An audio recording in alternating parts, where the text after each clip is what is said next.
Oi, eu me chamo Madalena.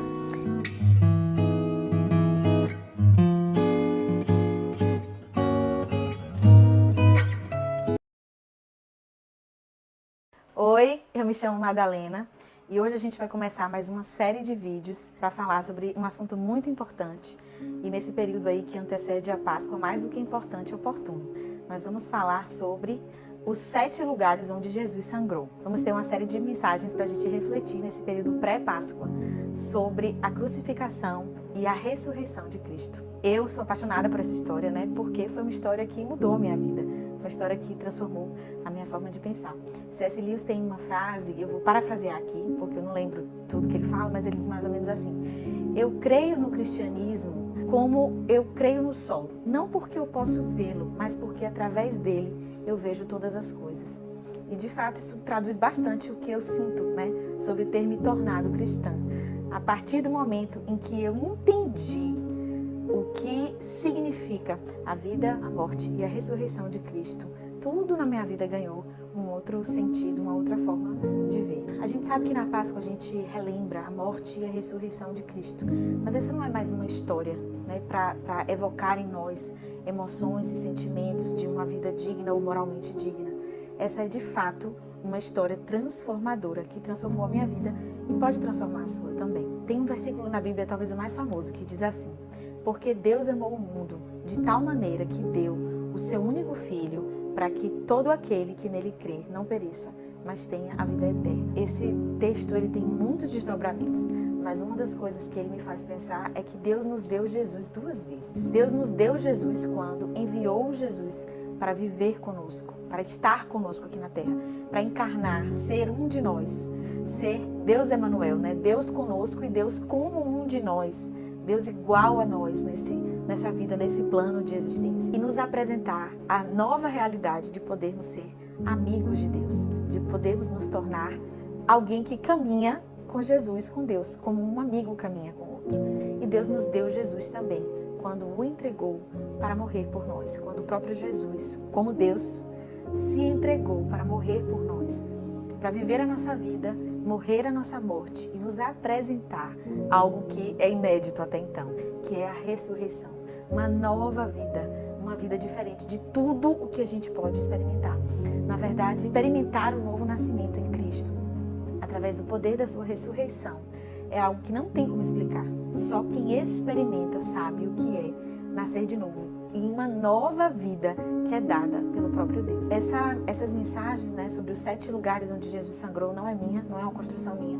É uma mensagem que eu assisti. Na verdade, eu não sei de quem é essa mensagem originalmente. Eu estava participando de um treinamento com a apóstola Vanice Milhomens e ela falava assim, como se fosse um lugar comum, né?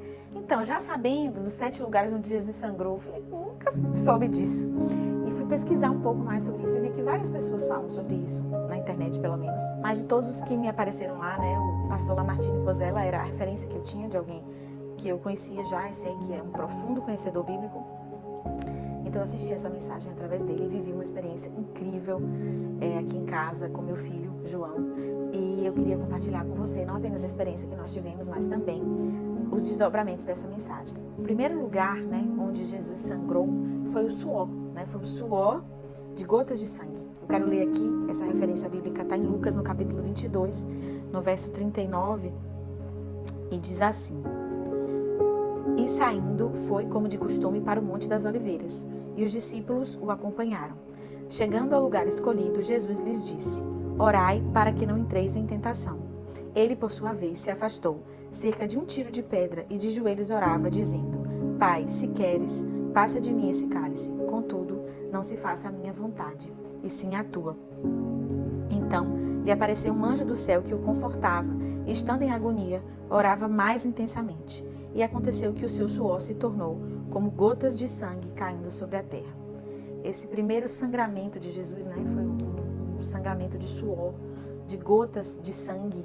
É um fenômeno que a medicina hoje chama de hematidrose, quando, né, há essa angústia tão profunda, que os vasos, né, as veias periféricas, elas se rompem, o sangue sai, né, na forma de suor.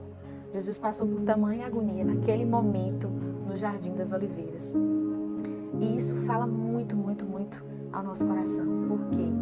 Foi num jardim que Adão e Eva pecaram e entregaram a sua vida, né? Passaram a morrer.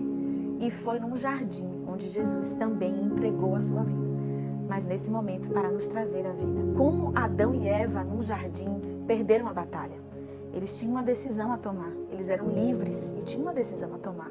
Eles podiam comer do fruto ou não comer do fruto. Afinal de contas, eles eram livres. Mas eles comeram do fruto e fizeram o que Deus tinha dito para não fazer. Eles desagradaram a Deus, eles desobedeceram a Deus.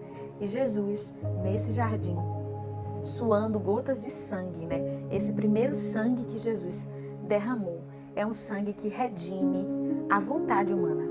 É a vitória sobre a nossa tendência a fazer o que desagrada a Deus. Porque naquele momento Jesus disse: Pai, seja feita a sua vontade e não a minha.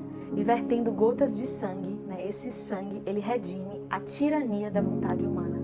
O que Jesus mostra nesse primeiro momento, esse primeiro sangue que é derramado, ele mostra que nós não somos escravos da nossa vontade de fazer o que é errado diante de Deus. Nós podemos vencer a tirania, nós podemos vencer a escravidão da vontade através de um poder que emana de Deus. Jesus venceu em nosso lugar a escravidão da nossa vontade humana, do desejo humano. Na hora de fazer uma escolha, naquela crise, antes de tomar uma escolha muito importante, Jesus mostrou que é possível tomar a escolha certa, mesmo que ela nos pareça apavorante, aterrorizante. É possível vencer a tirania da vontade. Foi isso que Jesus nos mostrou. E foi isso que Jesus redimiu com esse primeiro sangue. A escravidão à vontade humana. Então eu queria convidar você a uma reflexão sobre o que o sangue de Jesus derramado no jardim pode fazer por você hoje. O que essa vitória sobre a escravidão da vontade, a tirania da vontade. O que essa vitória de Jesus, né, suando gotas de sangue, decidindo dali em diante partir para a crucificação e vencendo essa batalha, pode fazer por você hoje. Se há um ciclo vicioso de vontades ou de desejos, de vícios, emoções desordenadas, de comportamentos desordenados, você pode hoje, né, tomando aí a mesma coragem que Jesus tomou e pedindo a Ele emprestada essa força, você pode vencer essa dificuldade, essa prisão, essa cadeia comportamental, junto com Jesus, aquele que venceu a tirania da vontade. Fique com a gente para as próximas reflexões.